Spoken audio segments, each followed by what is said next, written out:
Masyado nang malaki ang idinulot na pinsala ng korupsyon sa mga proyekto kontra baha. Kaya muling pagtitiyak ni Pangulong Ferdinand R. Marcos Jr. na pananagutin ang mga nasa likod ng anomalya kahit na ang ilan ay nagbitiw o tinanggal na. Si Clazel Pardilla sa sentro ng balita live. Aljo, hindi na masikmura ni Pangulong Ferdinand R. Marcos Jr. ang katiwalian sa mga proyekto kontra baha. Kasalanan na raw yan, kaya kahit may mga nagbitiw na o inalis sa posisyon, tuloy ang investigasyon. Hindi pa awat si Pangulong Marcos na patalsik man sa pwesto o bumaba man sa posisyon ng ilang individual na nakakaladkad sa maanumalyang proyekto kontra baha. No, Okay, that's not sufficient. that's very good to hear. Oh no, that's not enough. That's not enough. There is a great deal of damage that has been caused, not only financial damage or economic damage, but actual damage to people's lives.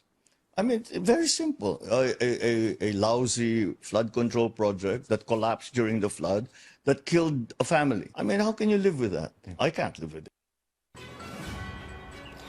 Aljo, pagtitiyak ni Pangulong Marcos, pananagutin ang mga nasa likod ng korupsyon sa pamamagitan ng pagkalap ng matibay na ebidensya.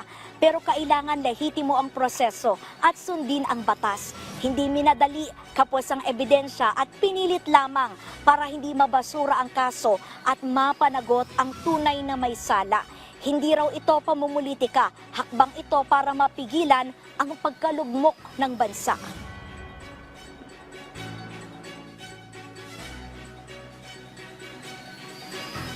And I said, nothing will happen to the Philippines if we carry on this way.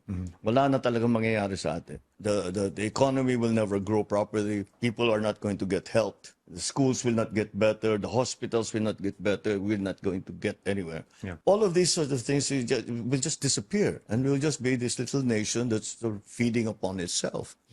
And that's why I brought it up. And I will continue to bring it up because I do not see any point to anything that we are doing unless we move the country forward. Aljo, para kay Pangulong Marcos, hindi lamang isang pagkakamali ang katiwalian o korupsyon, kung hindi isang kasalanan. Kaya naman subukan man daw na i-derail ang sistema o yung investigasyon sa mga maanumalyang flood control project, nangako si Pangulong Marcos na tutukuyin at pananagutin ang tunay na may sala. Yan muna ang pinakahuling balita mula rito sa Malacanang. Balik dyan sa studio, Aljo. Maraming salamat, Clazel Pardilla.